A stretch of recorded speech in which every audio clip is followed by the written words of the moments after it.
Hello, my name is Colin Silvester and I'm a modelling specialist at Uniper, based at Nottingham in the UK. In this presentation, I'll share some of my experiences of delivering optimisation tools within the electricity industry for over 20 years.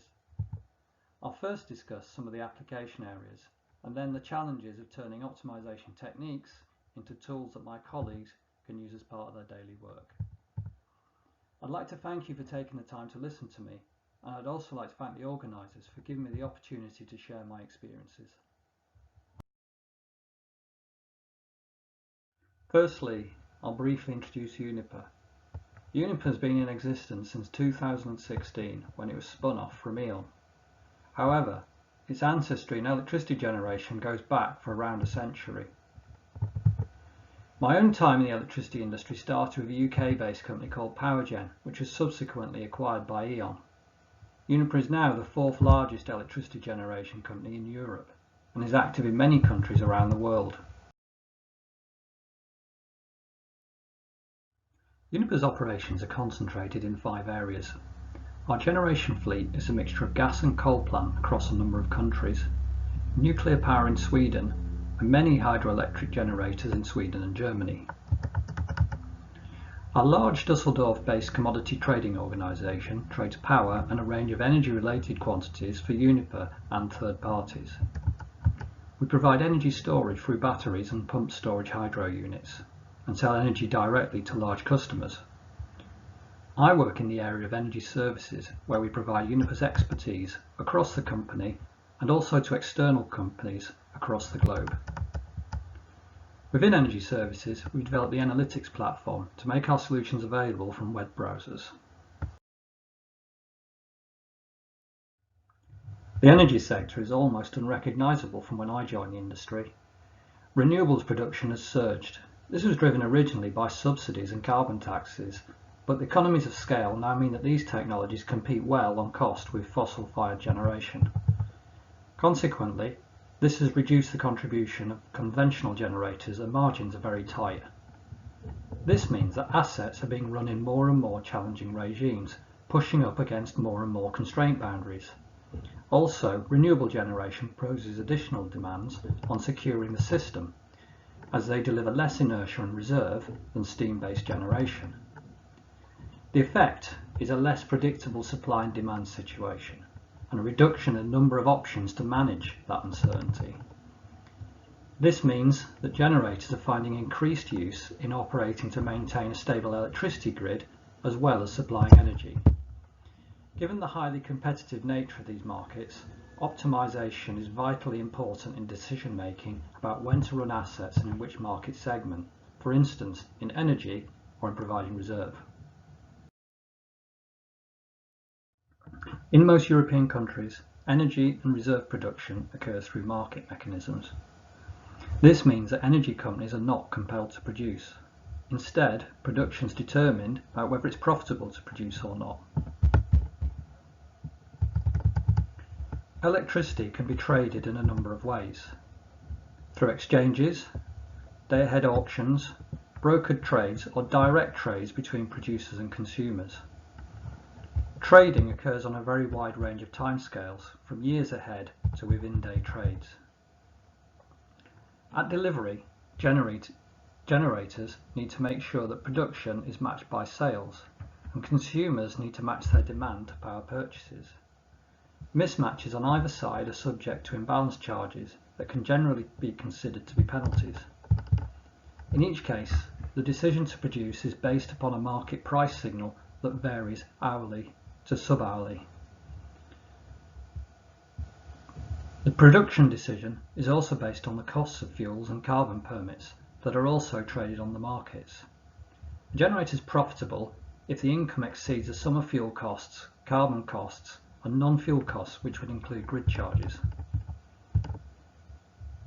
The system operator is responsible for managing the system within frequency tolerances, but does not usually act as a major buyer or seller of electricity itself. The difficulty this system operator faces is that demand and supply need to be closely matched at all times, since there are currently few large-scale energy storage assets. Neither electricity demand nor production can be known with certainty a priori due to unpredictable customer demands, generator breakdown, and production uncertainty from wind and solar power. Ancillary services are services provided to help the system operator maintain a stable system. These take a number of forms, and one is to be able to offer to rapidly increase or decrease production to help demand match supply. They are usually delivered by further constraining a generator's operations to a restricted range, and here we optimize an ancillary market income against energy market lost income and changes to the cost of delivery. I'll now describe the planning of production from a generation unit. This diagram illustrates the typical challenges faced by the operator of a marginal power plant, which many conventional plants now are at least some of the time. The red line represents the running profile of a generating unit over a day. The asset operates in a market where power prices are varying on an hourly basis and fuel prices, especially gas, are varying daily. The bar at the top shows how the asset moves between being profitable and loss-making across different times of the day. This would be quite typical of looking at a 7 p.m. to 7 p.m. period, where power prices are lower at night and can also be lower during the middle of the day due to solar infeeds. Ideally, the plant would be operating at maximum when it's profitable and turned off when it's loss-making. However, power plants such as gas and coal are unable to change load instantaneously due to a number of engineering factors. Hydroelectric power plant is able to change load much faster. Also, power plant does not have continuously varying power output from zero upwards. Instead, it's confined to operate between a minimum power output Pmin and a maximum output Pmax, except for when it starts and when it stops. The red line illustrates a common production profile. When the unit is loss-making, it reduces load at its maximum possible rate. If a unit is turned off, it will be subject to a minimum off-time constraint. When the unit restarts, it ramps up as fast as possible. Starting also incurs additional costs as well as reducing plant life. Starting costs themselves are a function of the amount of time a unit has been off load, i.e. how cold it has become since last operating, since heat needs to be added to the unit in order to be able to make it generate again. Ramping up will generally be slower than the rate at which it can ramp down, and may include a hold period that allows the plant to recover thermally. When assessing whether to start a unit, we need to estimate whether the profit made over the full run more than compensates for the start cost. Later in the day, the unit is briefly loss-making. In this instance, the optimal decision is to reduce to Pmin rather than to go off. Doing so avoids incurring a minimum off-time limit, avoids a start cost, and allows the unit to return to Pmax more quickly. In addition, a minimum on-time constraint may prevent the unit from turning off at this time.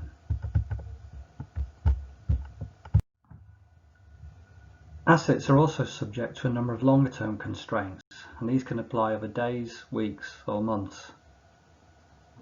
Constraints on the number of running hours, or starts over a period, can be specified by the maintenance intervals on a unit, but can also apply for environmental or regulatory reasons.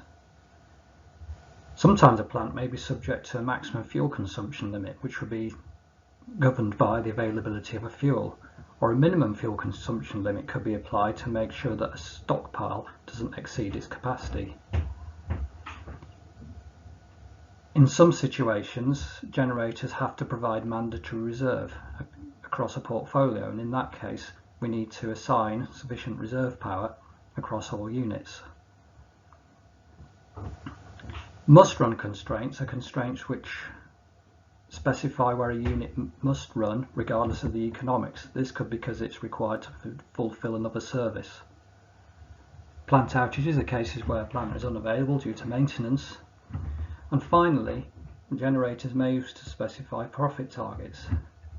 An optimization-based solution will choose a generator to run as long as it's economic, even if that value of running the generator for a day is very tiny.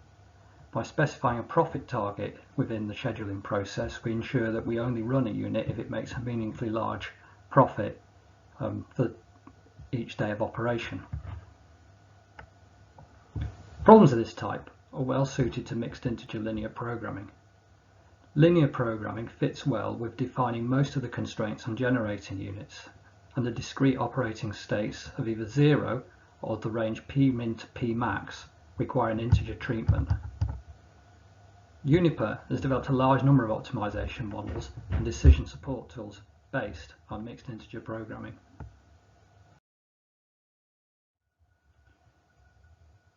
Uniper has developed a number of asset optimization models both for the short term and the long term. Portfolio Optimizer is a tool that is used mainly in the medium term to plan the whole portfolio of Uniper generators in a particular country. It takes inputs in three main classes. From the markets, it takes prices for power, the fuels, the carbon, and any reserve products that may be traded. For the assets, for each generator, it defines the parameters of that asset, its costs of operation, and any constraints that apply upon the operation of that asset. It can also take in obligations. Now, these could be to supply heat or to provide reserve.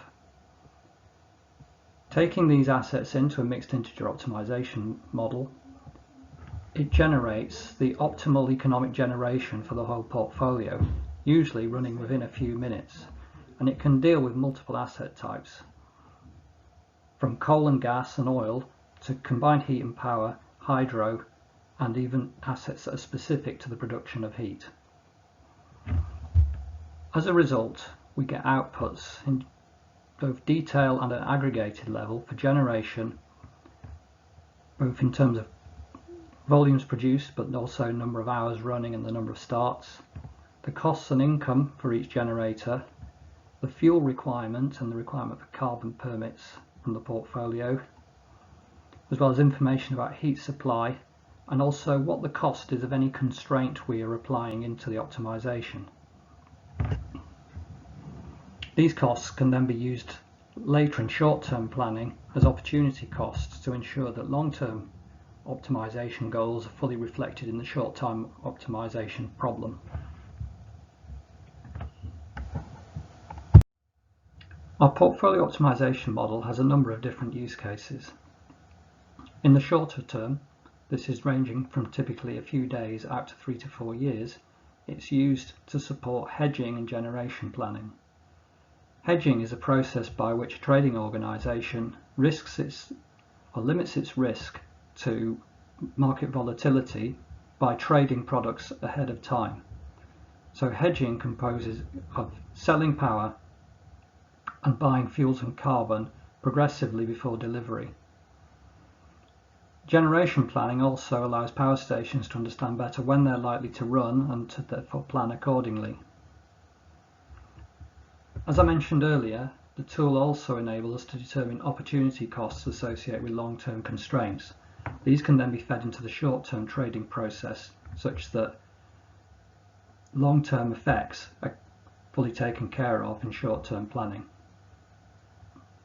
Extrinsic value calculations are a process by which we consider uncertainty in market prices and see the effect that has on the likely value of each generator.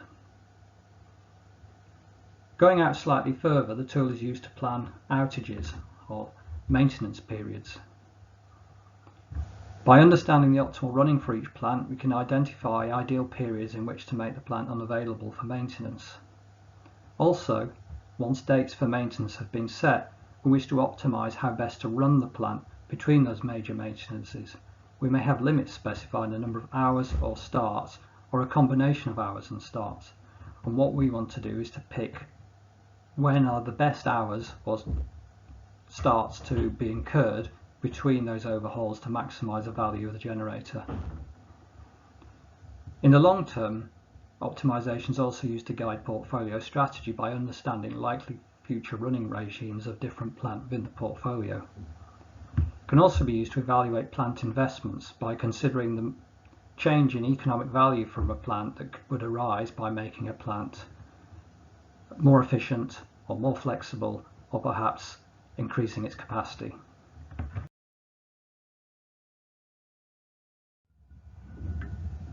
Another interesting challenge we face is the modelling of units that provide both heat and power, referred to as combined heat and power, or CHP units. I'm considering these as two different types, a linear CHP unit and flexible CHP unit. Linear CHP units have heat and power outputs restricted to follow a straight line. Consequently, they're fairly simple to optimise, as they're represented in a very similar way to conventional electricity-only producing units.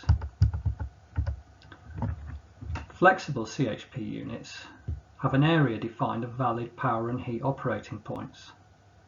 They can also be considered as multiple states corresponding to different numbers of gas turbines operating. Each state has a different feasible area, as is shown in the diagram by the areas marked State 1 and State 2. The states are linked through minimum on-time constraints and start cost linkages. Furthermore, fuel consumption is a function of both power and heat. In our models, we've used representations that linearise the contribution of power and heat to the fuel consumption and have successfully applied mixed integer programming, but there are challenges with performance on large problems. Uniper operates combined heat and power assets in Germany and the Netherlands. A number of different elements make up these systems. CHP units provide a mixture of heat and power outputs and generally are the most efficient way of generating heat. However, they're not always the cheapest, as the value of electricity sold can vary, and also the requirements to run at least the level of P-min can mean a large amount of electricity has to be produced to supply a small amount of heat. Therefore, it's sometimes more efficient to deliver heat from a boiler, or a boiler may also be used when demand is very high or a CHP is undergoing maintenance. Some systems also have the option to store heat, and that allows a better alignment of heat production with optimal electricity production, reducing the use of relatively expensive boilers. In our models, we optimise such systems on a multi-regional basis where heat can also be transferred between regions through heat pipes. In the example shown, thermal products can be delivered by two CHP units and a gas boiler. The thermal products are hot water, which is marked in red and is used to provide district heat to homes and greenhouses, and steam, which is marked in orange and is delivered to industrial customers. Additionally, heat can be stored. As the CHP units also produce electricity, the storage allows heat production to be optimised in conjunction with the sales of the electricity to the power market. Finally, the system is connected via a heat pipe to another system, which allows heat to be produced in one area and consumed in another. We use optimisation models to optimise the whole integrated system.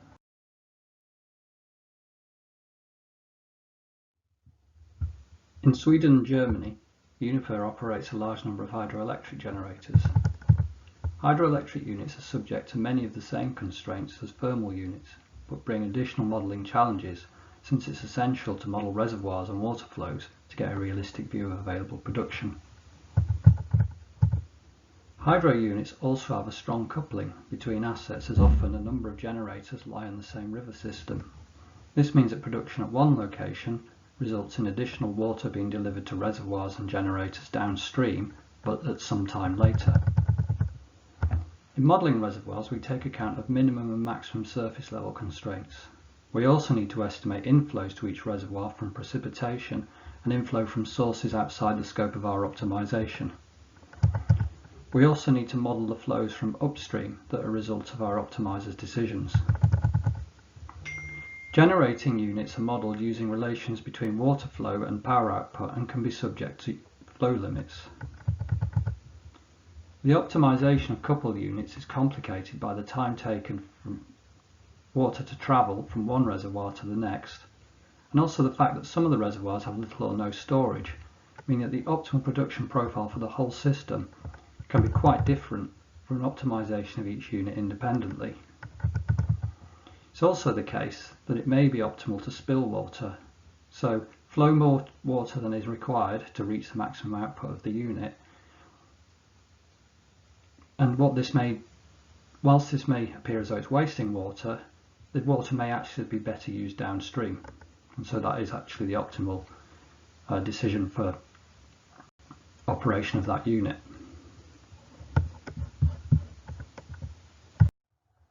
Our goals in medium-term hydro optimisation are to forecast generator running patterns and sales of power and reserve products. In general, the hydro inflows have a seasonal pattern, and the total amount of water available over the year is insufficient to allow continual production at full load. As the fuel of hydro, i.e. water, has no purchase cost, then generators can generate income simply by running at all periods where the price is greater than zero. However, this is suboptimal, as the water will be exhausted at some point, and the hydro generators may then be unavailable to benefit from high power prices after this time. Therefore, we optimise the production with the goal of capturing maximum value from a limited amount of generation.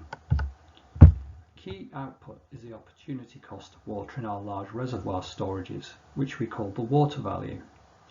The water value is used in short-term optimisation as a break-even production cost, preventing production during lower price periods. The diagram on the right is an outline of one river system that Uniper operates within in Sweden, showing both Uniper and non-Uniper assets. Water flows from large reservoirs at the top of each cascade, and either directly or by flowing into another river reaches the sea at the bottom of the diagram. Each blue box represents a reservoir with hydro generators attached to it, and each red arrow, or blue arrow, indicates a water flow. The water flow is over hundreds of kilometres over the whole system, and time delays associated with each transfer range from minutes to over 12 hours. Limited storage at each reservoir means that once released from the large source reservoir, the water must pass through the entire system in a number of days. And our challenge is to do this in a way that creates the greatest value. In Germany, we also model pumped storage hydroelectric power plants. These assets use grid electricity to pump water uphill during times of low prices, store the water, and then release water through a hydro turbine at times of higher prices. Typically, it may be done by pumping water uphill at night and then generating during the day. Here, the generator returns a profit, providing that the difference between the prices overcomes the efficiency losses in the pumping process. In addition to the production of electricity, generators can also provide reserve products. We optimise our mix of production across these products according to market prices. In the energy-only case, we'll normally produce at our maximum output whilst profitable and be off when loss-making. However, there are also products that can be delivered to supply reserve. Here we offer to the system operator the ability to turn up or turn down a running plant to help control the system. In this case, we're offering capacity rather than production volumes. To offer down reserve, the generator must run at a higher level than P-min to be able to supply the down reserve, and to supply up reserve, the generator must run at a level below P-max. So, by choosing whether to offer reserve, we'll calculate whether the additional income from the reserve product plus the saved cost of production, which arises from running at a lower level in the up reserve case, whether that is greater than the lost energy income. In practice, there are several reserve products traded for each period, some of which are symmetrical, meaning that we have to offer the same amount of up reserve as down reserve, and others are asymmetrical, operating in either direction. The examples that I've described so far cover the scheduling of generators. We also have developed optimization solutions for wind farms. Using evolutionary computing algorithms, we developed tools that optimize the number and placement of wind turbines within wind farms. Here, wake effects affect the performance of closely spaced turbines. We also optimize the routing of electricity cables to turbines from substations. Cable Architect takes a layout of turbines and information about the costs and capacities of electricity cables. There are constraints applied to cover the reliability requirements for the whole system, and to prevent infeasible routes caused by physical barriers.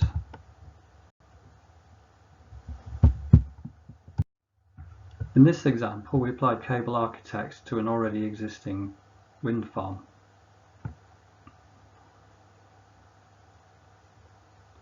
The diagram on the left is the pre-existing solution, and the diagram on the right shows the optimization carried out with cable architect. The dotted red line shows a constraint where the number of crossings are limited to 1. The red dot indicates a substation to which all strands of wind turbines must be connected, and the blue dotted line shows the cable returning to a land-based substation.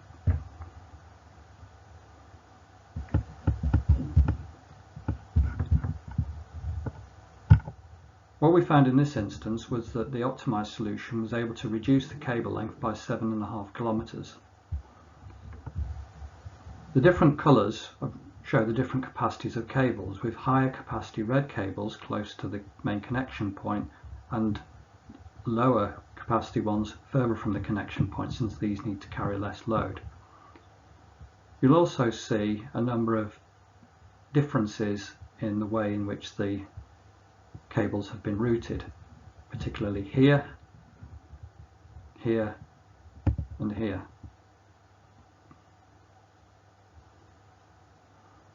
We also have a related product called Wind Architect, and that optimizes the locations of the wind turbine themselves.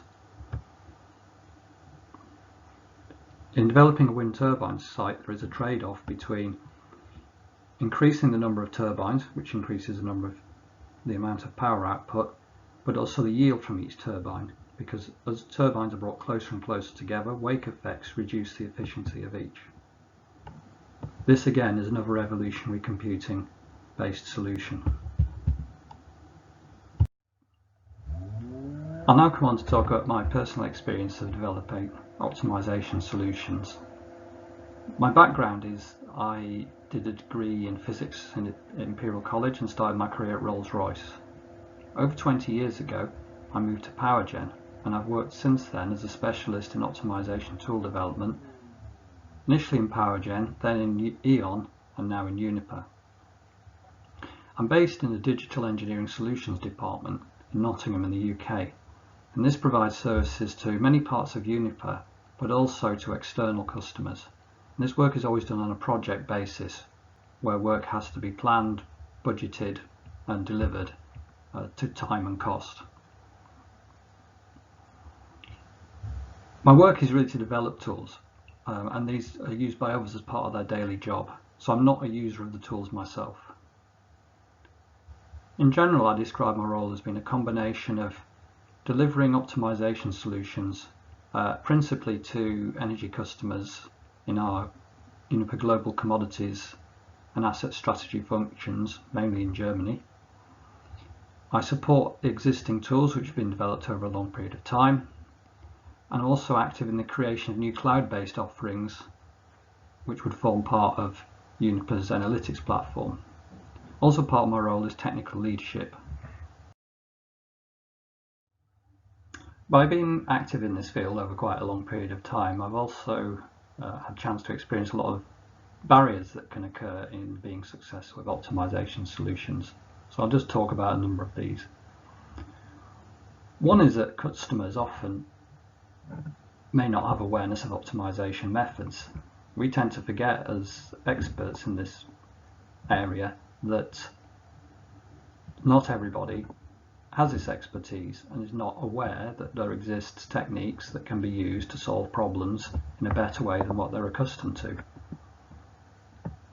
Another problem is that a customer may see their existing processes as being closely aligned with their job, and then attempt to change these could then appear as a threat.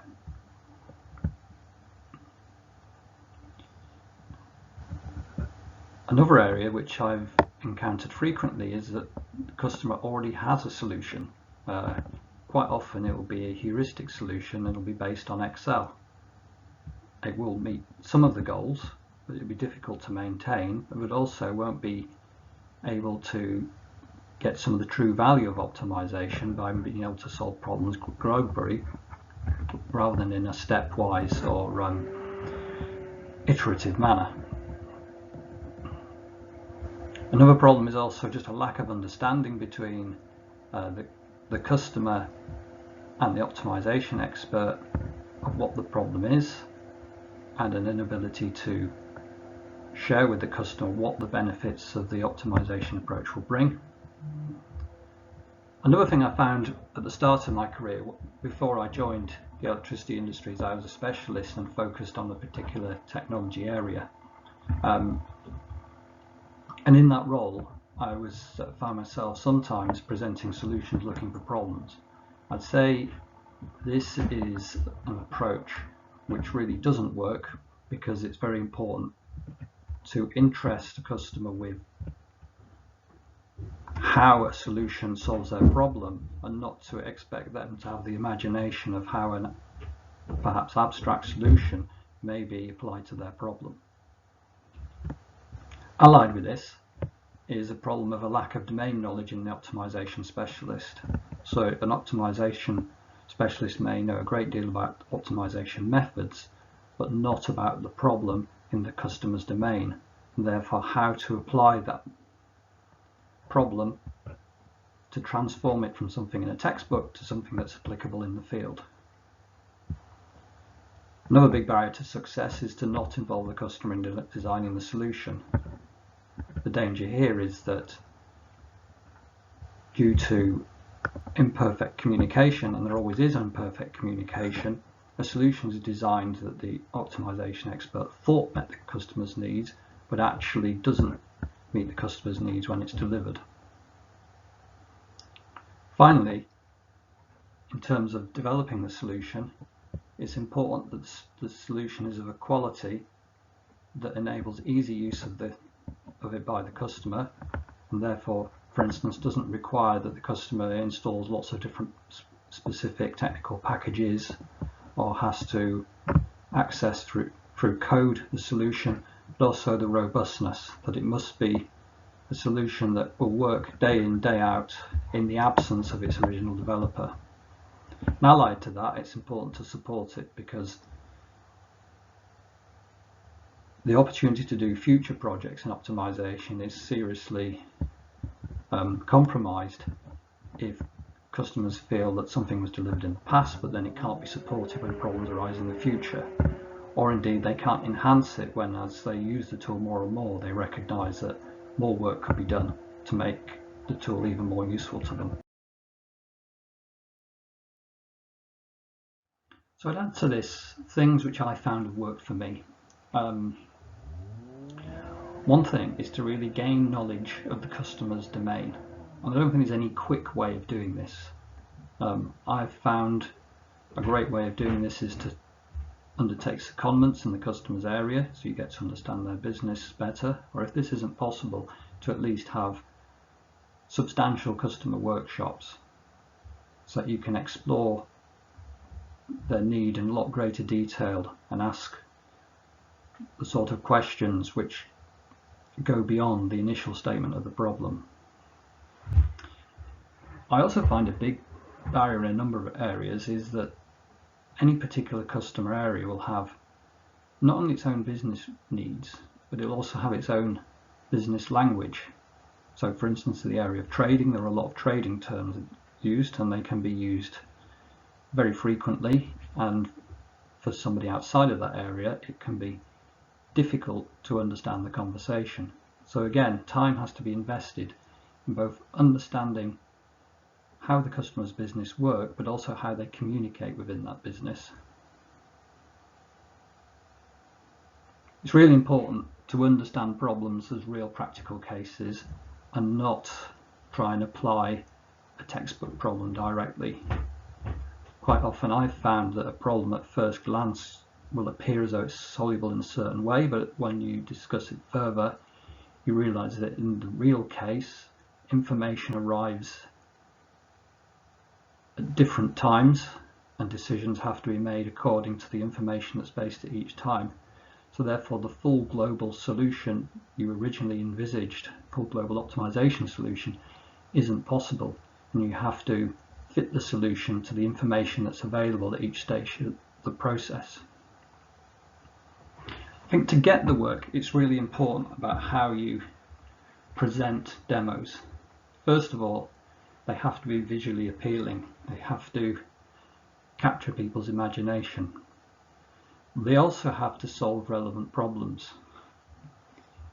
I've found in the past that presenting a customer with a solution to a problem different to theirs tends to be unsuccessful, because that then relies on the customer to have the imagination to, first of all, to invest the time in understanding the problem you're presenting, and then have the imagination to map that problem onto their problem and see how it's a solution. So again, it's best to invest time up front to understand their problems and produce a solution that's applied to that problem. Finally, in a demo, it's important to use fairly realistic data. If you're not careful with data and use unrealistic data, often a customer who is very familiar with that area will be distracted by the data you've used, and they'll miss the point you're trying to make whilst being distracted by what seems to be incorrect inputs to the problem, and that can undermine the confidence really in everything you're trying to say. And the other thing is, finally, to counter the threat that people can see in optimization to their role. What I found is being successful is when you can show that optimization makes people's jobs actually more productive and more interesting, removing drudgery. It gives them an opportunity to do new things and progress within their careers, rather than really being tied to existing, often very manually intensive and boring processes. Finally, I'll share some experience on the actual delivery of solutions and supporting them after they've been delivered. As I mentioned earlier, it's really important that an optimization solution is easy to use for a customer. You don't want your customer to be frustrated either by the difficulty of using it or its reliability. During the design and development of the tool, you should involve the customer throughout.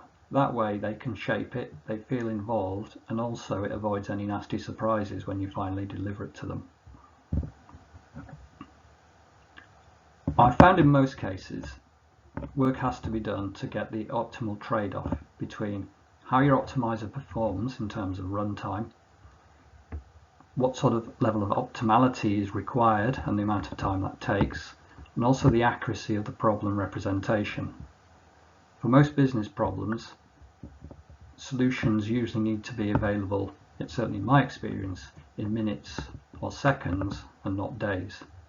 So that means simplification needs to be done at some point, either in terms of the accuracy of the problem or the proximity to optimality of each solution.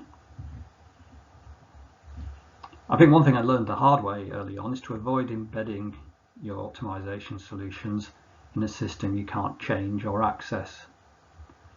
So you may develop an optimizer that sits within a large IT system. In my personal experience, a large IT system that was developed by external contractors who over time moved on, and then we no longer have the opportunity to further enhance the optimization system because nobody has the expertise to be able to modify the systems that support that optimization. So this is best avoided, and if it's not avoidable, then you should think really about how the solution can be written in a way so that it can be easily carved out from the larger IT system that it's part of. Although this from an IT perspective may often be inelegant or not suboptimal, it makes support easier, and it also allows greater reusability of the system later on. And the final point is I've used throughout fast and robust solvers. So as a company, we've been involved with the Express tool for, well, throughout my time in the industry. And whilst these tools are expensive compared with office tools such as Excel, I think the potential value they generate within a business can be orders of magnitude greater than the cost of the tool itself. So I think it's important to consider the benefits of the solution and not just the cost of the tools. I think there are also free tools available, but certainly in my experience these struggle either in terms of their robustness or their capabilities when solving very large problems of the type that we solve in our business. And finally, I think this is very important, is when the tool's developed, ensure there's a continuing relationship with the people who use that tool. So put in place support agreements, and these are used, I found these are used both for minor bug fixes, but they also can be used to help users understand what the optimization tool is doing. Quite often a user will not understand why an optimizer has made a decision it has, and if that isn't brought to light, that can undermine confidence in the tool. And quite often it's important that you keep the dialogue with the customer so that you can explain to them why the optimization has made the decision it has. Sometimes that can be it's just a good solution that people hadn't considered, or sometimes it may suggest that we need to slightly change the way in which we represent the problem and modify it. So I'd like to thank you again for listening in, and I'll be happy to take questions after this talk or through email at colin.silvester@uniper.energy.